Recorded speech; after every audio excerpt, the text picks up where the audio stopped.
प्यारे बच्चों, आज मैं आपको पद्य खंड के अंतर्गत हिंदी साहित्य की भक्तिकालीन काव्यधारा के कवि सूरदास द्वारा रचित पदों का भावार्थ व उनका साहित्यिक परिचय समझाने जा रही हूँ। मैं आरंभ करने जा रही हूँ सर्वप्रथम सूरदास जी का जीवन परिचय। हिंदी साहित्य के भक्तिकालीन काव्यधारा के कवि सूरदास जी का जन्म 1478 ईस्वी में सीही नामक गांव में हुआ था।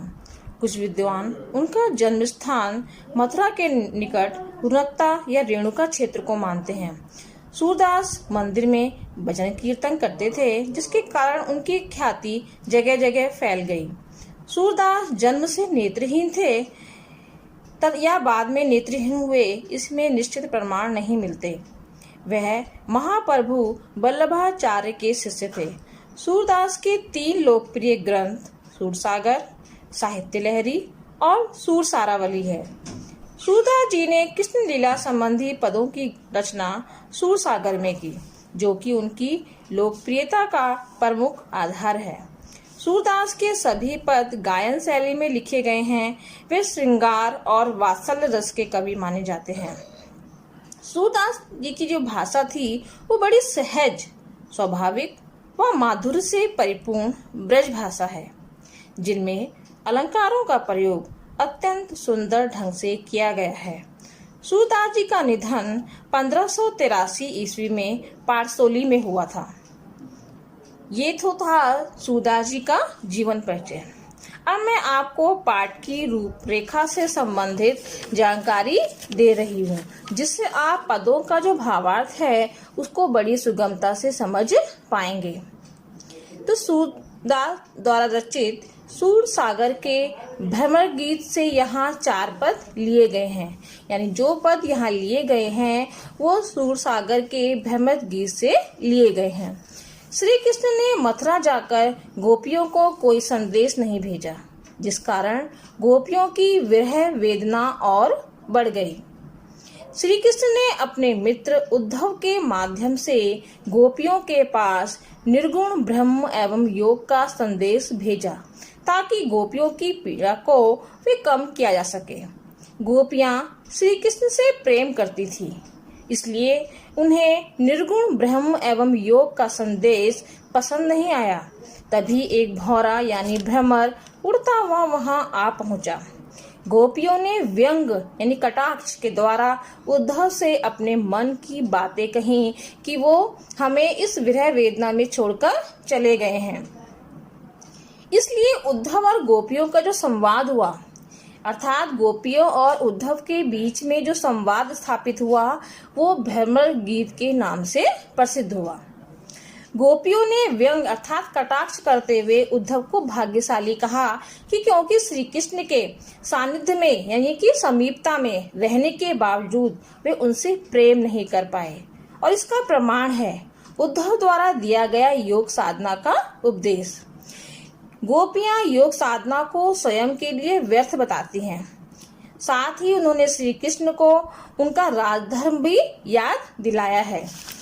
तो इससे संबंधित पहला पद है, उद्धव तुम हो अति बड़भागी, अपरस रहत सन्हे तगाते, नाहिन मन अनुरागी, पुर इन पात रहत जल भीतर, तारस देह न दागी, जो जल माह तेल की गागरी, बूंद न ताको लागी, पीत नदी में पाँव न बोर्यो, दृष्टि न रूप परागी, सूरदास अबला हम भोरी, गुर चाटी जो पागी। पहले पद में गोपियां व्यंग करते हुए यानी इस पे कटाक्ष करते हुए उद्धव से कहती हैं कि हे उद्धव, उद्धव माने हे उद्धव, आप अपनी अगर आपके पास किताब है तो उसके नीचे उस शब्द के नीचे अंडरलाइन करें और उसका अर्थ लिखें। बड़भागी भाग्यवान, अपरस अछूता, सने स्नेह, तगा धागा, नाहिन नहीं, अनुरागी प्रेम से भरा हुआ, पुर इन पात यानी जो कमल का पत्ता होता है, दागी माने दाग, ज्यो माने जैसे, महा माने बीच में, ताको माने उसको, ताको माने उसको, प्रीति माने नदी यानी कि प्रेम की नदी, पाँव माने पाँव यानी कि पैर, बोर्यो माने डुबाया, परागी माने मुग्ध ना होना, अबला माने बेचारी नारी, भोरी माने भोली, गुड़ चाटी जो प्यागी, जिस प्रकार चींटी जो है गुड़ में लिपटती है। तो इसका भावार्थ है कि गोपियां व्यंग करते हुए उद्धव से कहती हैं कि हे उद्धव, तुम तो बहुत भाग्यवान हो। वास्तव में वो उसको दुर्भाग्यशाली कहना चाहती हैं, क्योंकि जो अभी तक श्री कृष्ण के साथ रहते हुए भी उनके प्रेम के बंधन से क्या है, अछूते हैं, यानी वो प्रेम के बंधन में नहीं बंध पाए हैं, और ना ही तुम्हारे मन में श्री कृष्ण के प्रति प्रेम भाव उत्पन्न हुआ है। गोपियां जो है उद्धव की तुलना जो है वो पुरनी पात रहत जल भीतर यानी कमल के पत्तों और जो जल माह तेल की गागरी व तेल के गागर से करते हुए कहती हैं कि जिस प्रकार पुर इन पात रहत जल भीतर, जिस प्रकार कमल के जो पत्ते हैं हमेशा जल में ही रहते हैं, तारस देह न दागी, लेकिन उन पर जल के कारण कोई दाग दिखाई नहीं देता, अर्थात वे जल के प्रभाव से क्या है, निर्लिप्त रहते हैं।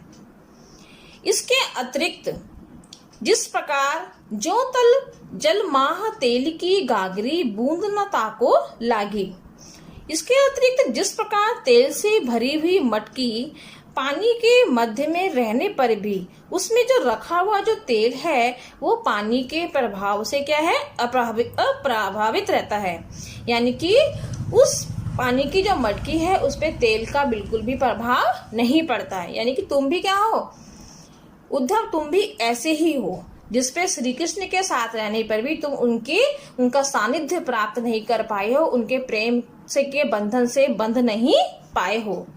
उसी प्रकार श्री कृष्ण के साथ रहने पर भी तुम्हारे ऊपर उनके प्रेम का कोई भी प्रभाव नहीं पड़ा, अर्थात प्रीति नदी में पाँव न बोर्यो दृष्टि न रूप परागी, अर्थात आगे वे कहती हैं कि तुमने प्रेम रूपी नदी में कभी अपना पाँव नहीं डुबोया और ना ही जो तुम्हारी दृष्टि है, ठीक है, वो कृष्ण के सौंदर्य पर मुग्ध हुई है। मतलब इनके कोई भी अगर ऐसा व्यक्ति नहीं है संसार में जो कृष्ण के रूप सौंदर्य पर मुग्ध ना हो। आप ऐसे ही एक व्यक्ति हो जो कृष्ण के समीप रहते हुए भी उनके प्रेम से क्या हो, वंचित हो, उनके प्रेम में बंधे नहीं हो। लेकिन हे उद्धव, हम तो जो है भोली भाली क्या है, अबलाएं हैं, नारियां हैं, हमें तो हमारी तरह कोई ज्ञान नहीं है, हमें तो तुम्हारी तरह क्या नहीं है, कोई ज्ञान नहीं है। जिस प्रकार चींटियां जो हैं गुड़ से चिपक जाती हैं, ठीक उसी प्रकार हम भी श्री कृष्ण के प्रेम में उलझकर रह गए हैं, यानी कि हम श्री कृष्ण के प्रेम में लिपट गए हैं, हमें योग साधना की आवश्यकता नहीं है।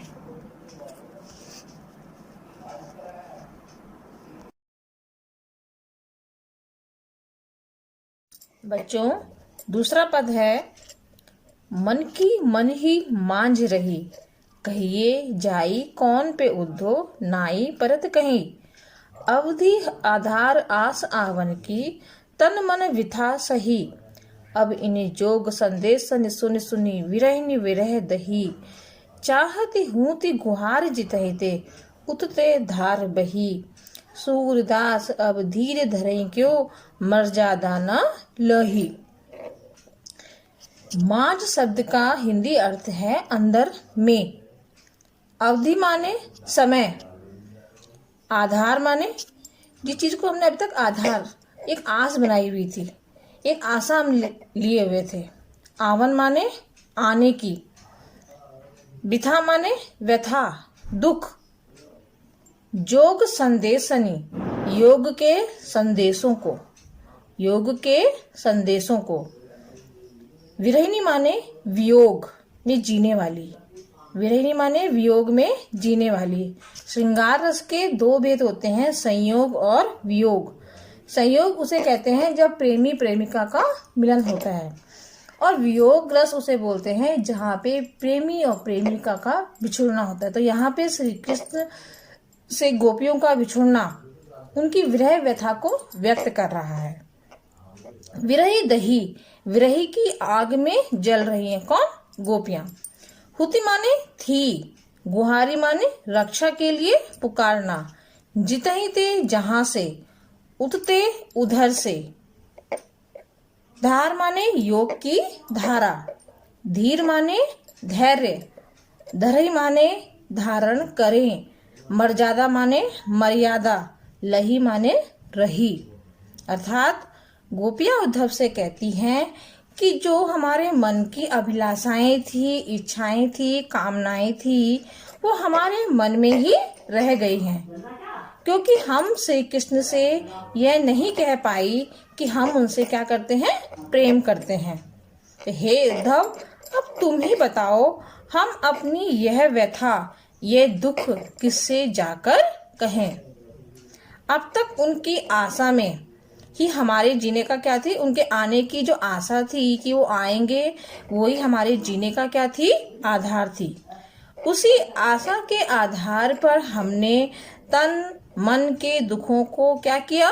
सहन किया। तन मन बिथा सही, तन मन के दुखों को सहन किया था। अब इन योग संदेश सुनी, अब इस योग के संदेश द्वारा, अब इस योग के संदेश को सुनकर हम विरहिनी विरही दही, हम विरही की ज्वाला में जल रहे हैं। हम जहाँ भी श्री कृष्ण के विरह की ज्वाला से अपनी रक्षा करने के लिए सहारा चाह रही थी, चाहती हुती गुहार जितई थे, उठते धार बही। यानी जिधर से भी हम रक्षा की गुहार कर रहे हैं, आग्रह कर रहे हैं, उधर से ही योग की धारा बह रही है। अर्थात उधर से ही योग की धारा बहती चली जा रही है। सूरदास अब धीर धरे क्यों, मर्यादा न लही। सूरदास गोपियों के माध्यम से कह रहे हैं कि अब जब श्री कृष्ण ने ही सभी मर्यादाओं को त्याग कर दिया है, तो भला हम अब कैसे धैर्य धारण कर सकती हैं। यानी कि कृष्ण ने गोपियों के प्रेम के महत्व को ठीक से नहीं समझा। इसी का परिणाम था कि उन्होंने गोपियों को प्रेम का संदेश भिजवाने की अपेक्षा उद्धव से योग का संदेश भिजवाया। यह गोपियों के प्रेम का क्या है? अपमान था। गोपियों के प्रेम का तिरस्कार करके कृष्ण ने प्रेम की मर्यादा का क्या किया है? खंडन किया है। उन्होंने उस मर्यादा को क्या किया है? तोड़ा है। यानी कि जो योग यानी कि यहाँ पे गोपियों का जो योग साधना के प्रति जो है नकारात्मक दृष्टिकोण दिखाई दे रहा है उन्हें, क्योंकि श्री कृष्ण से अनन्य प्रेम था। उनके अनुसार योग साधना का महत्व तो उनके लिए होता है जो जीवन से क्या करते हैं? प्यार करते हैं। वो तो केवल श्री कृष्ण से प्यार करती हैं, अतः वे योग को तुच्छ वस्तु समझती हैं। इसलिए वे कहती हैं कि योग का संदेश उन्हें सौंपो जिनका मन स्थिर नहीं है।